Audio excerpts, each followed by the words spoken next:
Saya sangat yakin, Anda pasti belum pernah lihat cara ganti baju seperti ini. Berpakaian putih dibakar dengan api. Dan menjadi seperti ini.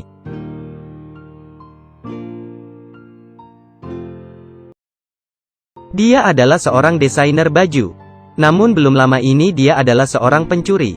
Warna rambutnya sangat khas. Setengah hitam dan setengah putih. Mungkin Anda akan berpikir, rambut yang dia warnai sangat bergaya. Tapi itu adalah warna saat dia dilahirkan. Ketika dia masih kecil, dia tidak pernah pikir warna rambutnya adalah sebuah fashion. Para siswa menganggap dia anak aneh. Anda melihat lelehan bau berjalan di sekitar sini.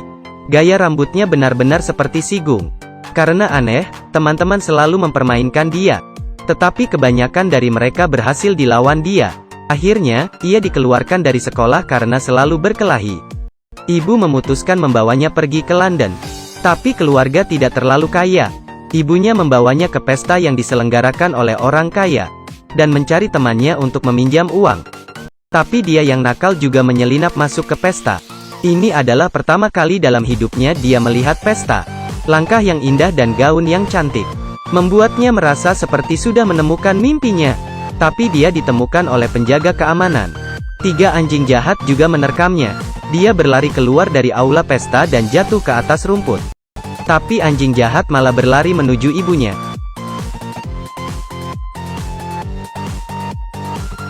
Sehingga ibu jatuh dari tebing. Mereka juga dijebak oleh orang kaya sebagai pencuri.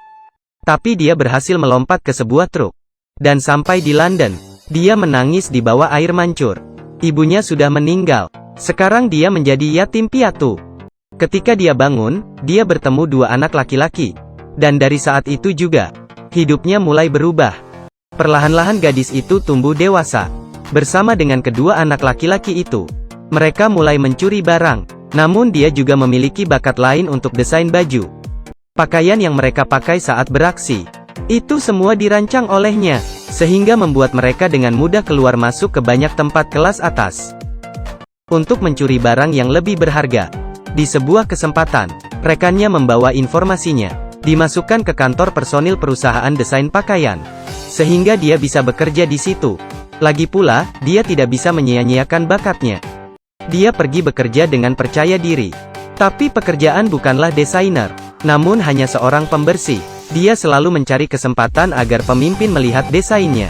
Tapi siapa yang akan percaya dengan desain seorang pembersih? Malam itu, dianya yang sedih minum banyak whisky.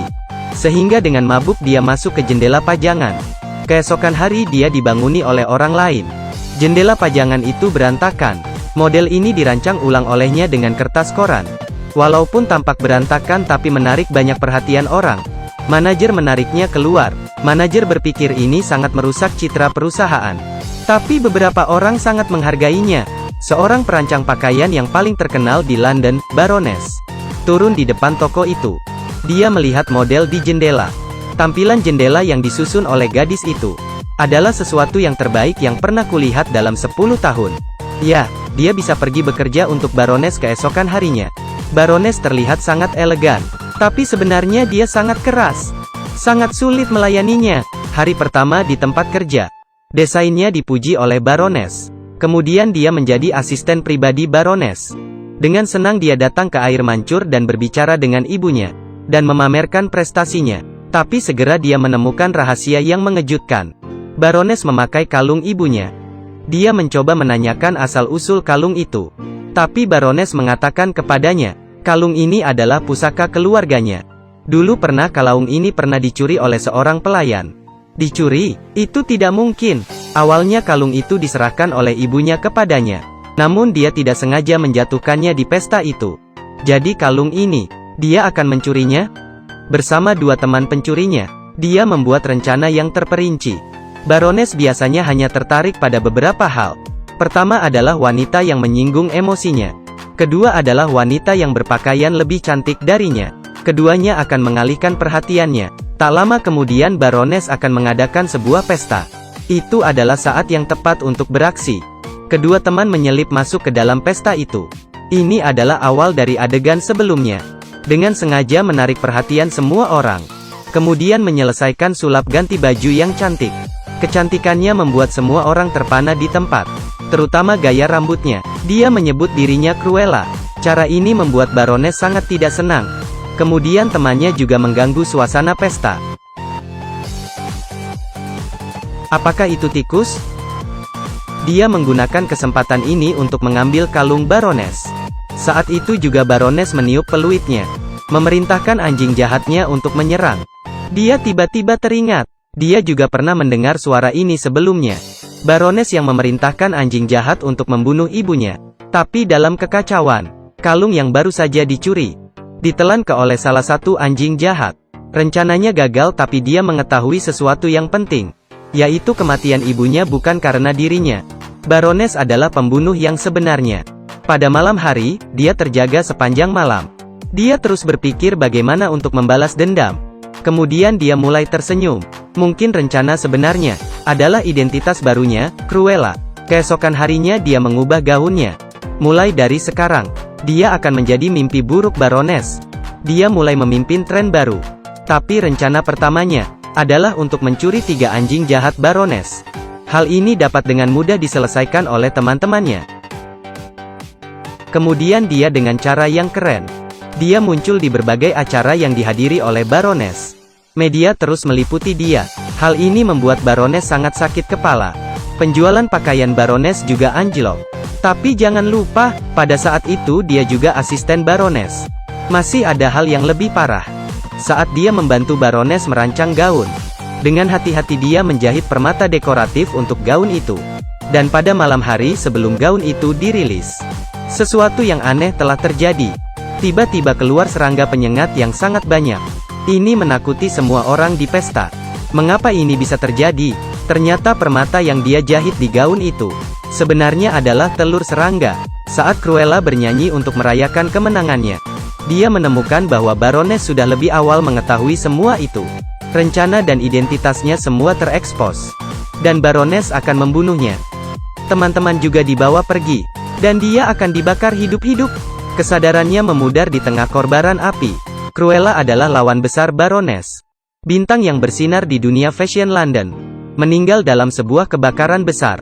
Tapi ceritanya tidak berakhir di sana. Ada kenyataan yang tak terduga oleh semua orang.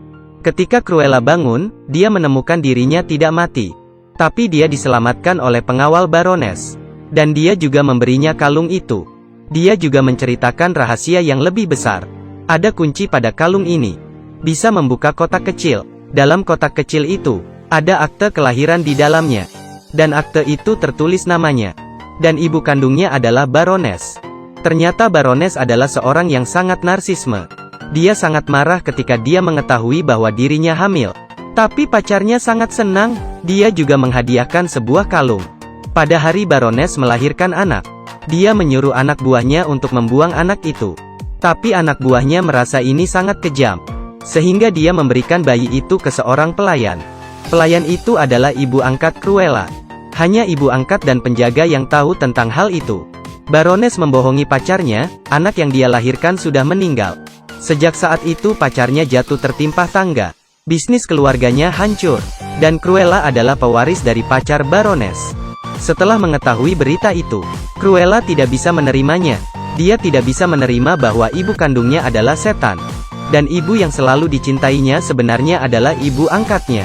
Tapi dia adalah Cruella, seorang wanita yang ditakdirkan untuk menjadi luar biasa. Jadi balas dendam terus berlanjut. Dia terlebih dahulu menyelamatkan rekannya keluar dari kantor polisi. Kemudian dia membangun kembali timnya. Sekarang sangat nyaman bagi dunia luar untuk bertindak bersama. Baroness akan mengadakan pesta amal di akhir pekan. Dan apa yang akan mereka lakukan adalah mendapatkan semua ukuran tubuh tamu pesta terlebih dahulu. Kemudian dia mulai merancang pakaian dalam skala besar. Dan dikirim ke semua tamu pesta itu. Pada hari pesta itu dimulai, para tamu mengenakan pakaian yang dirancang oleh Cruella. Baroness tertegun ketika dia semua itu, hitam dan putih, adalah desain klasik Cruella. Perbedaannya adalah Cruella tidak bersinar kali ini. Dia menggunakan cara yang tidak disangka oleh siapapun. Dia terlebih dulu mencuri peluit milik Baroness. Kemudian berubah menjadi penampakan normalnya. Kemudian dia meniup peluit di luar. Ini menarik perhatian Baroness. Bahkan anjing Baroness sudah di bawah kendali Cruella. Beberapa teman lainnya memanggil semua tamu keluar dari aula pesta. Seluruh London mengira Cruella sudah mati. Dan sekarang dia memainkan peran sebagai asisten Baroness. Hanya Baroness yang tahu identitas asli Cruella. Tapi ini semua dirancang dengan baik oleh Cruella. Semua tamu melihat mereka. Mereka tidak tahu apa yang akan terjadi selanjutnya. Tapi Cruella tahu, Baroness yang berhati keras pasti akan membunuhnya. Sama seperti ibunya, dia juga didorong oleh Baroness. Semua ini dilihat oleh semua tamu yang datang ke pesta itu. Tidak peduli bagaimana Baroness membela diri, dia tidak akan bisa menyingkirkan fakta bahwa dia adalah pembunuh. Tapi apakah Cruella benar-benar mati? Tentu tidak, dia masih hidup.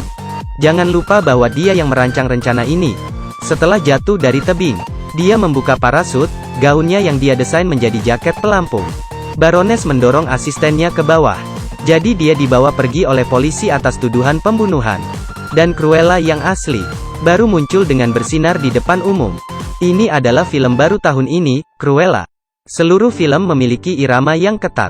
Ada juga beberapa cerita yang berbalik arah.